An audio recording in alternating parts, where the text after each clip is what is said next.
On the world of business now, Donald Trump is calling it big progress, but trade talks with Japan ended without a deal. After meeting Japan's tariff envoy, the US president took to social media to highlight momentum. But Tokyo struck a more cautious note.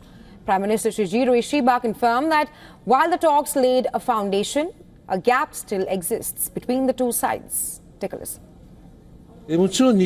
Of course, there's still a gap between the positions of Japan and the United States. Minister Akazawa stated at the Japan-US talks that the US tariff measures are extremely unacceptable, and after explaining Japan's views on the impact on Japanese industry and the expansion of investment and employment in both Japan and the United States, he strongly requested that the series of tariff measures by the United States be reviewed. Japan, with a trade surplus of $63 billion, with the US remains subject to a 10% baseline tariff, along with additional levies on cars, steel and aluminum.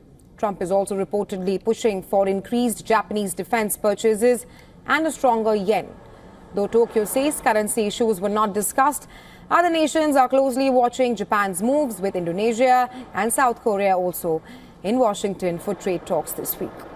The uncertainty surrounding Trump's tariff blitz continues to rattle global markets. Federal Reserve Chair Jerome Powell warned the tariffs are highly likely to cause a temporary spike in inflation and could lead to longer-term price pressures. The message sent Wall Street into a tailspin. The Nasdaq plunged over 4%, the S&P 500 fell more than 3%, and the Dow dropped more than 2%.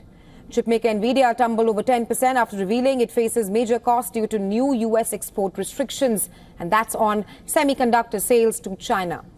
Despite Wall Street's slide, Asian markets were in the green, with Japan's Nikkei up nearly 1%. World Bank President Ajay Banga and WTO Chief Ngozi Okonjo echoed the Fed's concern, warning that volatility is chilling global business sentiment and threatening growth. The most drastic trade tensions, however, are playing out between the world's top two economies. While most countries now face a 10% U.S. tariff, China has been hit with levies as high as 245% on a wide range of goods. Beijing has also taken multiple retaliatory measures and is not expected to play any further with Trump on tariffs. Still, China's economy posted a surprise in the first quarter. GDP rose 5.4% as exporters pushed shipments before the new tariffs kicked in. But experts warn that the second quarter will bring a slowdown. Moody's analytics say that the tariffs will curb exports and drag down investment.